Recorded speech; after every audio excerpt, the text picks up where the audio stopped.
Elon Musk's media work has given him one of the biggest followings on the planet, because he's one of the only billionaires passing the joint to the left, tweeting memes, calling out the media, starring in Rick and Morty, and giving kids the inspirational 100-hour work week lecture. They put in, 80 to 100-hour weeks every week. All of this stuff has helped Elon Musk become one of the most likable billionaires out there.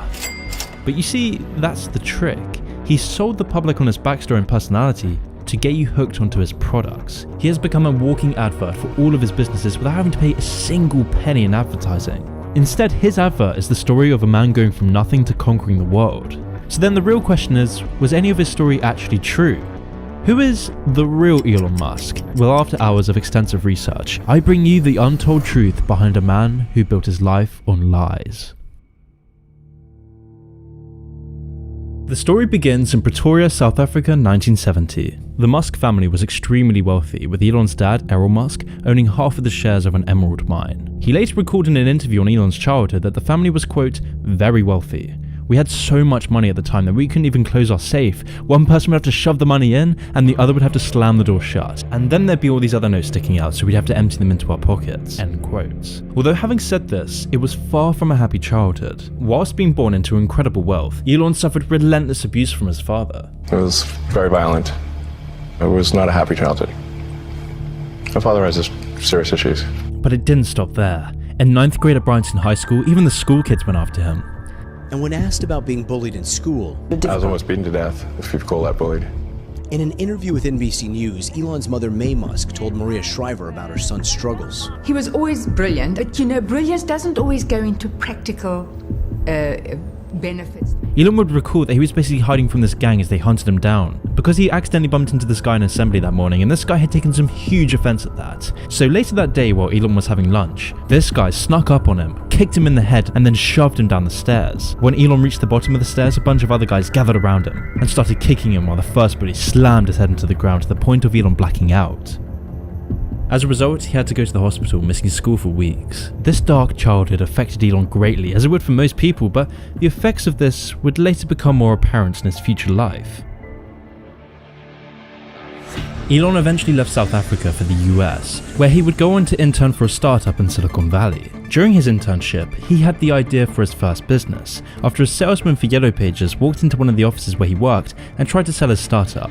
The salesman's idea was for an online listing ad in addition to the company's normal Yellow Pages listings. But the pitch was poor and the guy didn't really know anything about the internet, but Elon saw a glimmer of promise in the idea and used it for himself.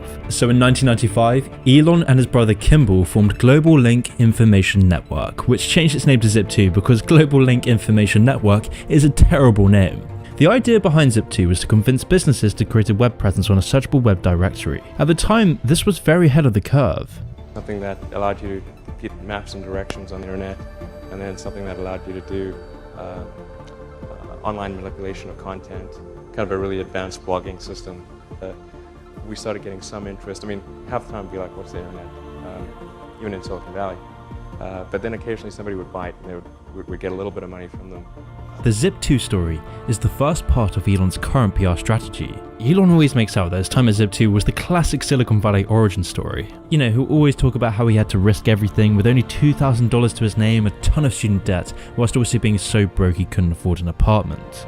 But things were pretty tough in the early going.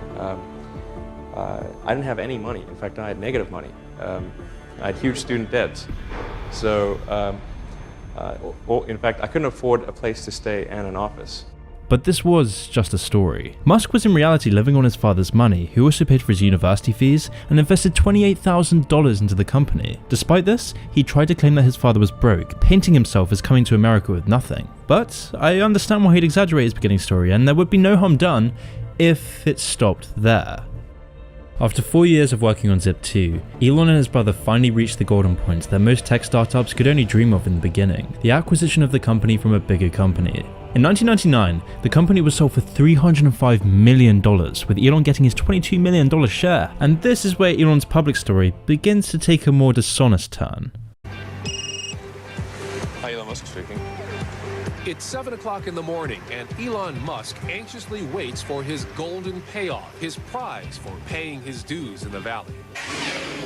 A year ago, Musk sold his software company, Zip2, which enabled newspapers to publish online for $400 million cash. 3 years ago, I was showering at the Y and sleeping on the office floor. And now, obviously, I've got a $1 million car and quite a few creature comforts simply. So this is an ATM. What we're going to do is transform the traditional banking industry. I do not fit the picture of a banker. X.com, this is Julie. One of the many misconceptions about Elon is that he was the co-founder of PayPal.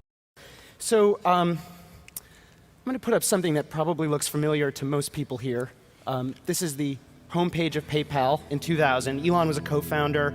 He's not. What happened is Elon Musk started a company called X.com with the money he made from Zip2. The basic goal of X.com was for customers to be able to email money to each other rather than having to deal with everything in cash. There was a little feature that just seemed like an obvious feature, which was the ability to transfer money from one person to another by entering a unique identifier like an email address. Musk essentially grew X.com's user base by giving money away for referrals, until the business was eventually bought by X.com's competitor CoInfinity. This was primarily because X.com had some important paperwork for financial regulation that was pushed through earlier. However, in his time running X.com, he was reported to be a terrible manager. X.com was losing a lot of money, and important talent was getting so fed up with his micromanagement that they were leaving rapidly. The rest of the employees eventually got so fed up, they enacted a coup to get rid of him. Although, when X.com merged with PayPal, Musk re-emerged, becoming CEO once again. During his time at PayPal, he was struggling to generate enough revenue, leading to his predatory actions against small-time PayPal users. You see, a lot of PayPal's profits in the early days with Musk came from closing accounts with no real explanation as the company pocketed the balance. The idea being that small-time users couldn't afford to take serious legal action, and it was pretty widely reported at the time, and since they weren't a bank, nobody could do anything. It was all a part of PayPal's early acceptable use policy. Although even with these predatory actions, Musk's incohesive business model led to him being removed as CEO once again. But this time it really didn't matter. He went on to make $165 million when PayPal got bought by eBay, and during this time things were looking up, and he married his first wife, Justine Wilson. However, Justine would recall that his controlling behavior didn't just stop at work. Justine claimed that even on their wedding day, Elon's deep-rooted insecurities from childhood came to the surface as he told his wife, "I'm the alpha now." Elon would always try to assert his control over Justine. For example, during their frequent arguments about his overbearing control, Justine reportedly said, "I'm your wife, not your employee," to which Musk responded, "If you were my employee, I would fire you." By this time they had moved to Los Angeles and had their first child, a boy named Nevada Alexander. The same week, Nevada went down for a nap and stopped breathing. He was 10 weeks old, the age when male infants are most susceptible to sudden infant death syndrome. By the time the paramedics resuscitated him, he had been deprived of oxygen for so long that he was brain dead. As Elon's wife grieved openly about it, Elon would snap, telling his wife to stop being so emotionally manipulative.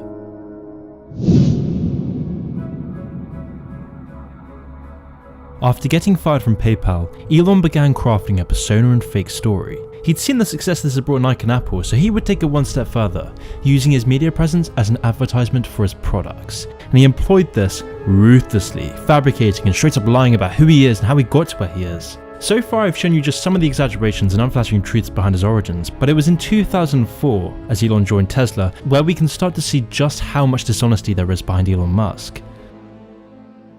The point being that these ventures now seem to have a wonderful momentum and things are going well, but I remember well there was a point in time when each of them had their tipping point and could have gone either way. I wonder if you could talk a little bit about the origins of Tesla.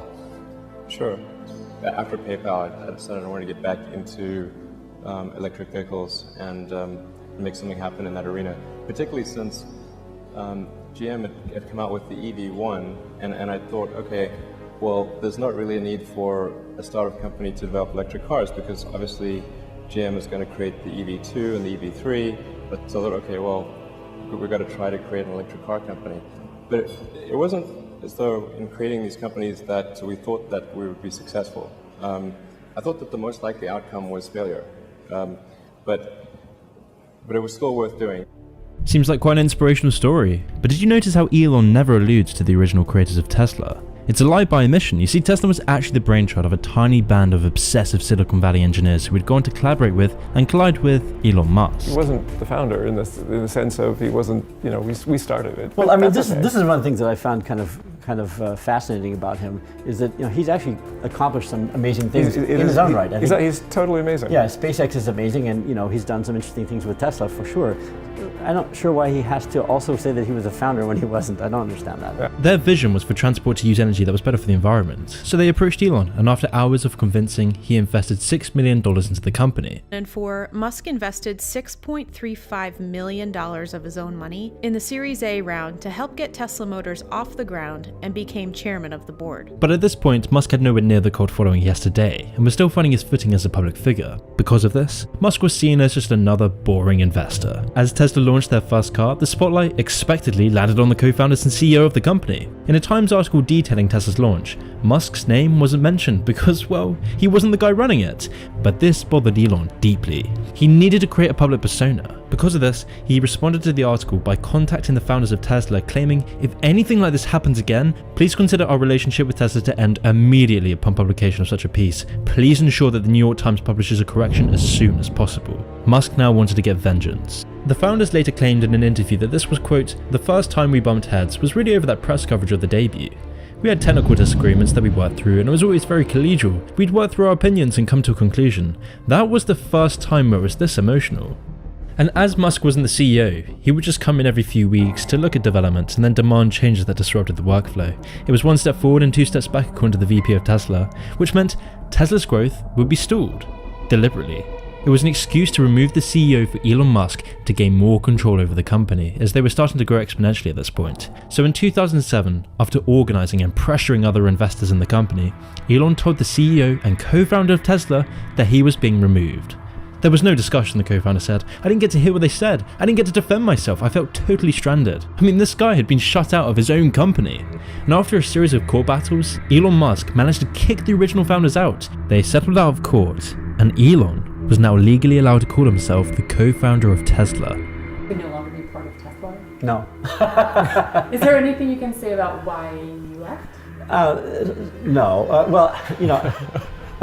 I was voted off the island, and in a rather rude way, it wound up with some lawsuits and some settlements, and it's history now. Yeah, so I can't say a lot about it. Musk was now running the show, going on to make Tesla one of the highest valued car companies in the world. But have you ever wondered how? How is it that a company selling thousands of cars a year is now valued more than all the other car companies that sell millions of units? I mean, the easiest thing in the world is to get a bunch of smart engineers to design a really cool car. The hardest thing in the world is to build hundreds of thousands of them profitably, and distribute them profitably and service them profitably and adequately. That's sort of the moat that these other car companies have. I mean, Porsche is coming out with a tremendous electric car in a few months. Audi has a whole series of electric cars coming out. The first one is out already. Even Jaguar, in your home country, has a terrific electric car out in the I-Pace, and the next XJ sedan is going to be electric. And these guys all know how to build cars. Well, this is where Elon Musk's PR work has worked wonders. See, he'd pitched Tesla like he did with X.com with his larger-than-life picture. He'd used the media to make people believe in his products as being at the forefront of innovation, giving his products fancy looks, telling every interviewer he could about his bootstrap origin story, working 120-hour work weeks, creating all these products as a result of his genius innovation. When you buy into the story, you start to buy into the products. You feel as though if you get that Tesla, you'll be making a change in the world. And, Tesla has $10-11 billion of debt. Tens of billions of purchase obligations to Panasonic and all kinds of other liabilities out there. There's the wild card of Elon Musk. The man is a pathological liar. He cannot deny having committed securities fraud here in the U.S. with that false buyout. Any other CEO would have been fired by his board in 2 hours for that nonsense. Tesla is a completely dysfunctional organization. But of course, Musk never talks about this, just like he never talks about the fact that most of his companies are only alive because of government subsidies. But when it comes to government subsidies for normal people who've had their businesses and livelihoods crushed in the last year, he'll say that's a very bad idea. In fact, it was these subsidies that have led to Tesla being currently sued by both Germany and Canada for subsidy fraud. And Musk's dishonesty doesn't even stop there. Musk has defrauded Tesla investors billions of dollars, not to mention all the other countless personal lawsuits. If you look at what some of the things that Musk has promised over the years, in 2013 he said they were going to be producing the Model X by 2014. We look back 2015, 16, 17, 18. Each one of those years they put out releases saying they're going to ramp their Gigafactory. They're going to break ground on the Gigafactory in China. Still hasn't happened. They said they were going to do 100,000 to 200,000 Model 3s in the back half of 17. They did less than 2,000. So I think what Tesla does and what Musk does is he puts out these targets, these claims for investors to be happy about in the future and thus give him money to fund current losses, and then he misses them. And this has happened. We've counted over 115 mistruths, and the board continues to let him put out these tweets, etc. So I think the board is respected. I don't think they understand the auto industry, and I think he has very little to no oversight, and I think that's a problem. So why is this stuff not common knowledge?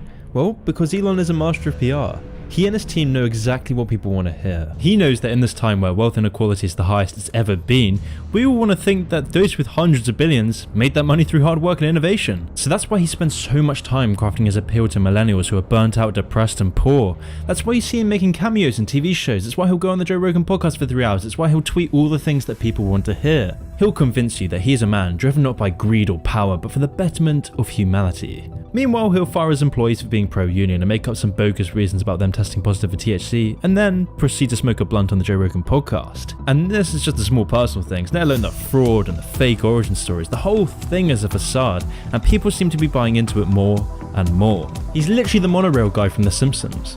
Cloud. Is there a chance the track could bend? Not on your life, my Hindu friend. What about us Brendan slobs? You'll be given cushy jobs. And so it all starts to fit together. From the twisted childhood, the lies about his past, the lies about his companies, the court battles, the lawsuits. This is exactly why Neil Armstrong and Buzz Aldrin denounced him, not just because of his mission to privatize space, but because they knew his mission was built on lies. They know the real Elon Musk, and they don't trust him. But most of the public actually do, which just shows you how well a good PR campaign can convince anyone of anything. So as Elon Musk continues to rapidly develop Neuralink, which is Elon's pet project to introduce brain chips into the general population, you'll notice that there isn't any outrage, because the PR works its magic. The only outrage about Neuralink comes from those who actually work on it. It's why 5 of the 9 founders of Neuralink have already left the company after seeing straight through Musk's facade. Which brings up the thought that maybe this man really wasn't all he was hyped up to be. Maybe this man isn't the real-life Tony Stark. Maybe Elon isn't the savior he's made out to be. Maybe Musk is just another man making billions from dishonesty, inheritance, manipulation, and ruthlessness. Maybe Elon Musk is just a symptom of a sick society.